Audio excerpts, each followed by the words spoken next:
Hi friends, I'm Dr. Sonal Sangvi. I just wanted to inform that I did my Chardham yatra 5th May 2022 till 18th May 2022. I went with this organizer called Apna Bharat Pravas. Very good organizer, I must say. Very good places we got to stay. Food was also very good. Very nice cooperative people. Okay. Now, why I'm doing this video is because I want to tell you that I have covered my entire Chardham yatra and put them on my YouTube channel starting from day 1. There are 119 videos. This is my 120th video where I wind up my Chardham yatra. People say that we should do Chardham at a later age in life. I just want you people to know that in case you want to do the Chardham yatra, do it at an early age. Do it when you're 40. Don't think that when I'm 50 and 60 I will go. I know I'm 64 and I know the hardships that I went through. It's only by God's grace that I came back alive. It's very, very difficult. So in case you're planning to do the mini Chardham yatra, please see that you do at an early age in life. Okay. Now my Yamunotri was good, Gangotri was good, and most of you have seen my videos. My main problem happened, which I don't know whether to call it a problem, whatever it was, a hardship I encountered when I reached Kedarnath. Now Kedarnath, when I went on the Kandi, I reached after about 6 hours. It was 2:30 in the afternoon. And I called up that Yogesh Maharaj, he's the main pujari of the Kedarnath temple, and he happens to know my mama, Mr. Shashikant Mehta. So anyway, he had told me, when you reach, you let me know. I will come and see that you do very good darshan in the mandir. But when I reached, I called him up. Now, after that, my health deteriorated. One hand, I remember the Kandi fellow pulling me out of the Kandi, and one hand, this Yogesh Maharaj pulled me. I remember being taken to the guest house on the first floor. I remember in the room, this friend of mine, Daksha, was there, and there was this couple, Tilak and Archana from Hyderabad. I remember them clearly. After that, I don't remember anything, and I just went to sleep.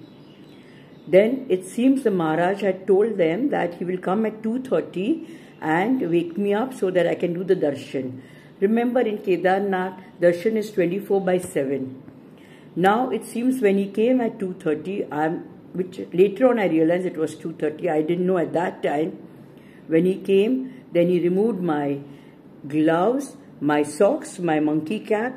He rubbed something on my palm, my sole. He gave something to Daksha to rub on my chest. I remember that very vaguely. Then I remember being dragged down the steps and reaching the temple.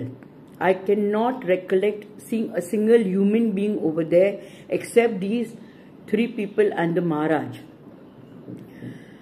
I remember the temple being covered with snow, but actually that is not the case. Kedarnath temple at that time was not covered with snow, but in my mind, the temple was covered with snow. I remember entering the temple. I remember there was some white slab. I remember there was a shivling. I recollect him telling me, "Juko, Juko." So I remember bending on the white slab and embracing the shivling. Then in front of me, there was this huge image of Lord Shiva, which is not in reality, it's not there. And Lord Shiva had some animal cloth around him. There was a trishul in one hand. On the other wrist, there was something tied. Some curly hair, I saw some strands, and he looked at me. After that, I cannot recollect anything. In fact, the next day, this friend of mine told me that after you embrace the shivling, the pujari made you sit outside the temple for 1 hour.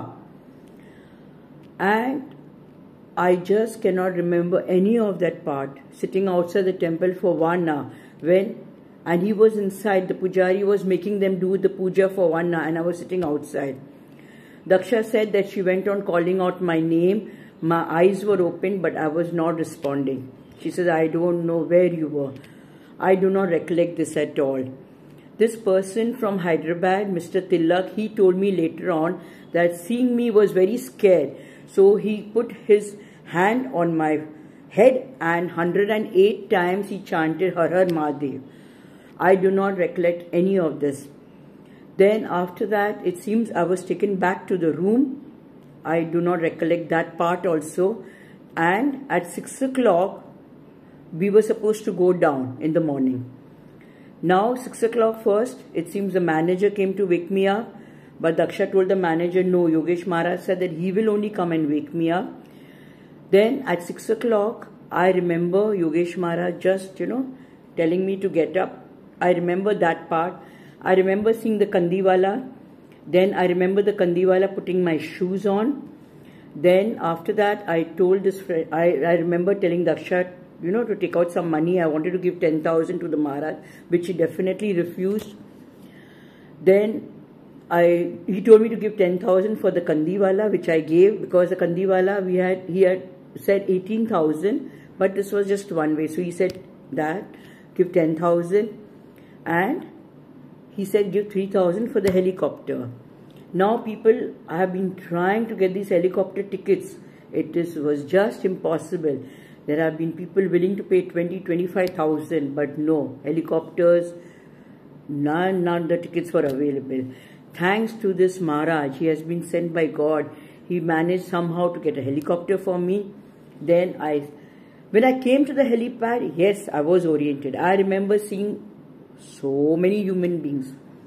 I remember that the Kandiwala held me by both my hands and the Maharaj got for me a chair. I remember sitting on the chair. I remember one lady coming and offering me 4 pieces of chocolate which I ate. I remember that very well. In the helicopter also I have taken a video which I have put on my YouTube channel. In 8 minutes we reached the base. When I reached the base, I went to the office and I just went to sleep. The lady there told me, where you want to go? I said, I have no idea. I don't know for how long I slept. When I got up, I don't know when, I was a bit oriented. Then I called up my other manager, Baldev Rana. I remember that he was in the hotel and one manager was up in Kedarnath.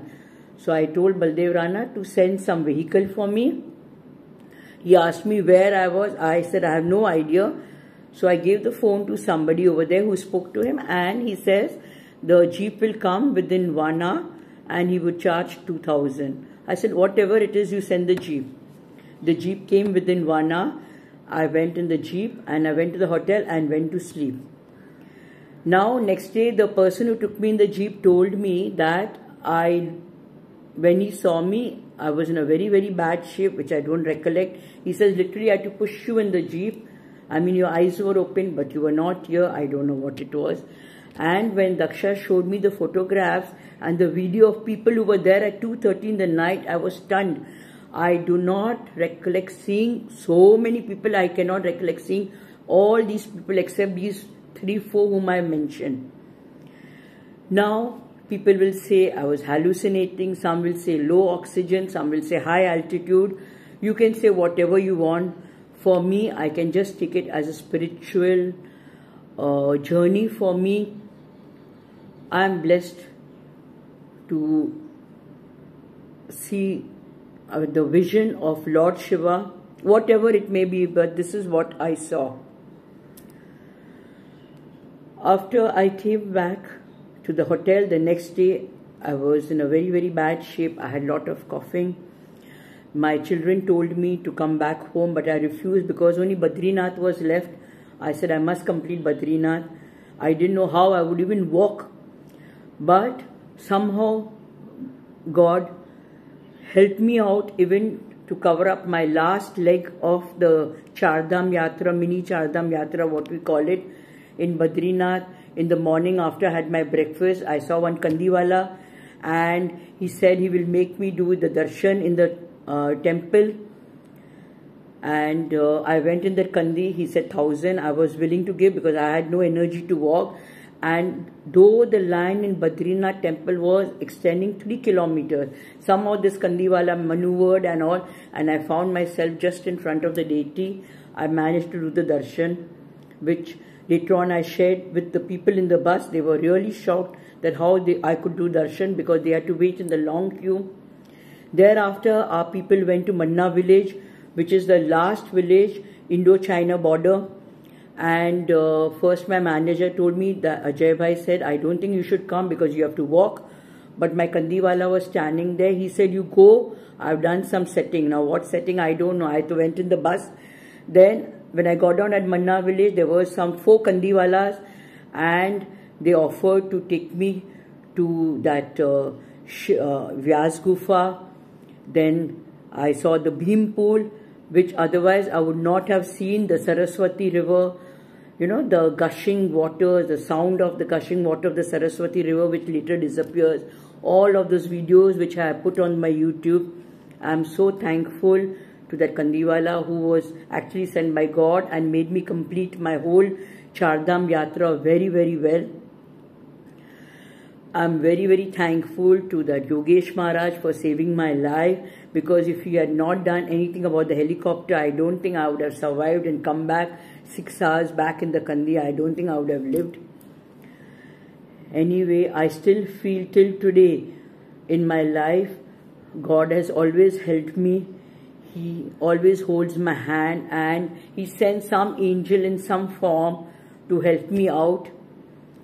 I have written 1 year back a book on when He held my hand, and in that book also I have explained during my whole life journey I have undergone lot of trials, tribulations, but how at every step God, just having faith in myself and having faith in the Supreme Power, God has always sent somebody in the form of angel to, make me sail through the turbulent water.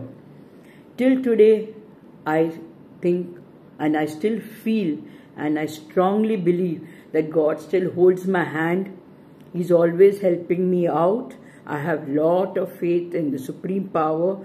I feel I'm really, really blessed. Thank you. And please see my YouTube channel.